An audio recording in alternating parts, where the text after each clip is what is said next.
టిబెట్కి తర్వాతి దలైలామా ఉండాలా వద్దా అన్నదొక చర్చ కాగా ఆయన వారసుడిని మేం ఎంపిక చేస్తామంటూ చైనా ముందుకు రావటం మరొక ఎత్తుగా మారింది. దీంతో ఈ గొడవ చినికి చినికి గాలివానగా మారనుంది. అమెరికా జోక్యం కూడా కలగచేసుకుంటోంది. ఇంతకీ ఈ వివాదం పూర్తి వివరాలేంటి ఇప్పుడు చూద్దాం.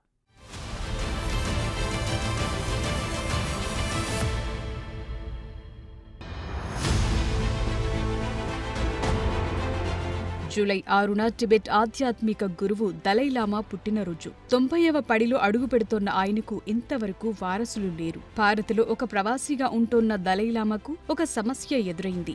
ఈ 600 ఏళ్ల నాటి సంప్రదాయం కొనసాగాలా వద్దా అన్న ప్రశ్న తలెత్తింది. దీంతో దలైలామా సైతం సందిగ్ధావస్థలో పడ్డారు. అయితే గత కొన్నాళ్లుగా ప్రవాసంలో ఉన్న టిబెటన్లు, హిమాలయ ప్రాంత వాసులు, మంగోలియా, రష్యా, చైనాలోని కొన్ని ప్రాంతాల్లోని బౌద్ధుల నుంచి అనేక విజ్ఞప్తులొచ్చాయి. మరి ముఖ్యంగా టిబెట్ వాసుల నుంచి విపరీతమైన అభ్యర్థనలొచ్చాయి. ఈ విషయం ఆయన నివసించే ధర్మశాల సమావేశంలో ఒక వీడియో ద్వారా తెలియజేశారు. తనకొచ్చిన అభ్యర్థనలకు అనుగుణంగా దలైలామా వ్యవస్థ కొనసాగుతుందని ప్రకటించారాయన.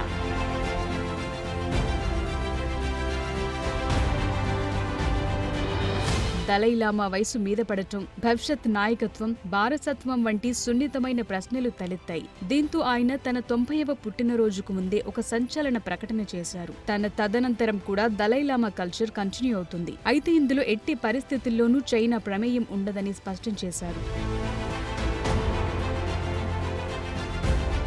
దలైలామా టిబెట్ నుంచి 1959 నుంచి భారత్లో ఉంటున్నారు. ఎందుకంటే చైనా పాలనకు వ్యతిరేకంగా ఆయన తిరుగుబాటు చేశారు. అయితే ఇది ఫలించకపోవడంతో ఆయన దేశం విడిచి రావాల్సొచ్చింది.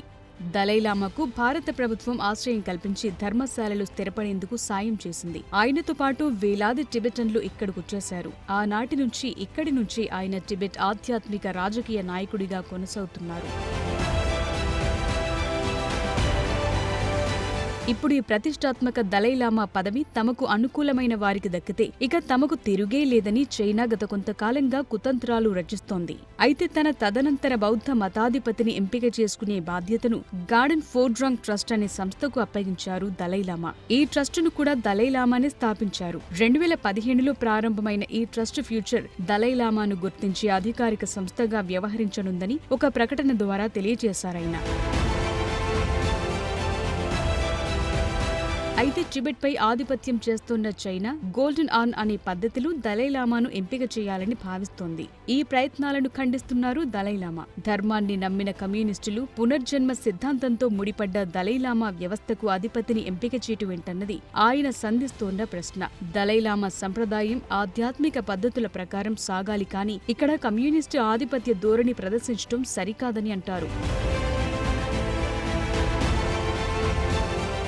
దలైలామా ప్రకటనపై చైనా విదేశాంగ శాఖ సైతం స్పందించింది. దలైలామా, పాంచన్లామా, ఇతర బౌద్ధ గురువుల ఎంపిక తప్పనిసరిగా గోల్డెన్ ఆర్న్ పద్ధతులు, అది కూడా చైనా ప్రభుత్వ ఆమోదంతోనే జరగాలని స్పష్టం చేసింది. ఈ పద్ధతి 18వ శతాబ్దంలో చింగ్ వంశాధిపతి ప్రవేశపెట్టినట్టు గత చరిత్రను తిరగదోడుతోంది చైనా. చైనాలో ఎంత కమ్యూనిస్టు ప్రభుత్వం ఉన్నా మత సంబంధిత వ్యవహారాల విషయంలో కానీ, బౌద్ధ గురువుల నియామకాల విషయంలో కానీ కొన్ని ప్రత్యేక నిబంధనలున్నాయని అంటోంది చైనా విదేశాంగ మంత్రిత్వ శాఖ.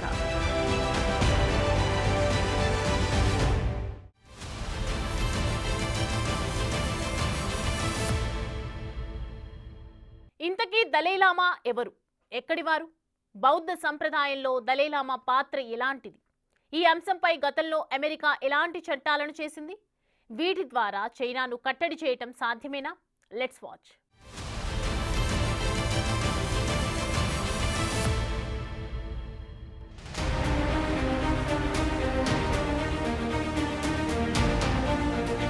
పునర్జన్మలపైన దలైలామా గతంలో చేసిన సంచలన వ్యాఖ్యలు కూడా చర్చనీయాంశమే. తన వారసుడి పుట్టుక గురించి వాయిస్ ఫర్ వాయిస్లెస్ అనే పుస్తకంలో ఆయన ఒక క్లారిటీ ఇచ్చారు. ఈ సందర్భంగా ఆయన తన వారసుడు చైనా బయట జన్మిస్తారని అన్నారు. భారత్ లేదా టిబెట్లో గాని ఈ జననం జరగొచ్చని స్పష్టం చేశారు. సరిగ్గా అదే సమయంలో తాను 110 ఏళ్లు జీవించవచ్చని అన్నారు.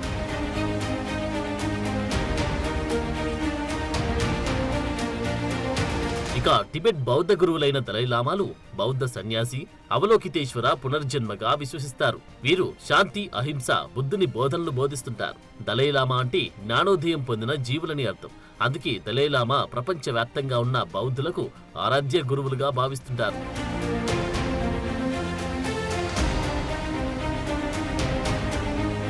ప్రస్తుత దలైలామా అసలు పేరు టెన్జిన్ గ్యాట్సో. ఈయన 14వ దలైలామా.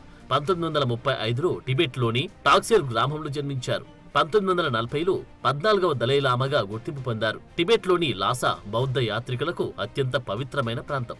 ఇక్కడి నుంచి దలైలామా బౌద్ధ మత ప్రచారం, ఇతర కార్యకలాపాలు నిర్వహించేవారు. 1950లో చైనా టిబెట్ను ఆక్రమించింది. 1959లో ఈ ఆక్రమణకు వ్యతిరేకంగా లాసాలో తిరుగుబాటు జరిగింది.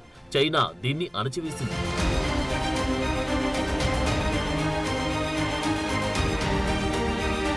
అంతేకాదు ప్రపంచమంతా ఇప్పుడు శాంతి కాముడిగా భావించే దలైలామాను అప్పట్లో వేర్పాటువాదిగా, తిరుగుబాటుదారుడిగా ముద్ర వేసింది చైనా. దీంతో ఆయన భారత్లోని ధర్మశాలకు వచ్చి ఆశ్రయం పొందుతున్నారు. నాటి నుంచి చైనా టిబెట్ సంబంధాల్లో లాసా కీలకంగా కొనసాగుతుంది. ఇక టిబెటన్ బౌద్ధులు మాత్రం వంశ పారంపర్య పద్ధతుల ప్రకారమే దలైలామా ఎంపిక జరగాలని కోరుకుంటున్నారు.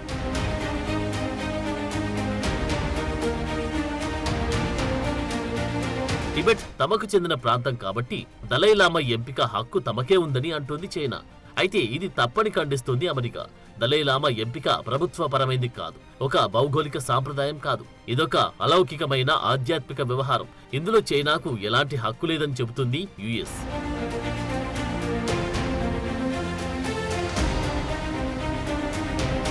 2020లో అమెరికా అంతర్జాతీయ మత స్వేచ్ఛ రాయబారి శామ్యూల్ డి బ్రౌన్ బ్యాక్ ధర్మశాలలో టిబెటన్ శరణార్థులతో సమావేశమై ఈ విషయంలో తమ ఉద్దేశం ఇదేనన్నారు. దలైలామా ఎంపిక విషయంలో చైనా జోక్యాన్ని ఖండిస్తూ America Congress Tibet policy and support act అనే చట్టాన్ని సైతం ఆమోదించింది. ఈ చట్టం ప్రకారం చైనా జోక్యం లేకుండా దలైలామా ఎంపిక జరగాలి. ఒకవేళ ఈ ప్రక్రియలో చైనా అధికార యంత్రాంగం జోక్యం చేసుకుంటే వాళ్లపై ఆంక్షలు విధించవచ్చని స్పష్టం చేసింది.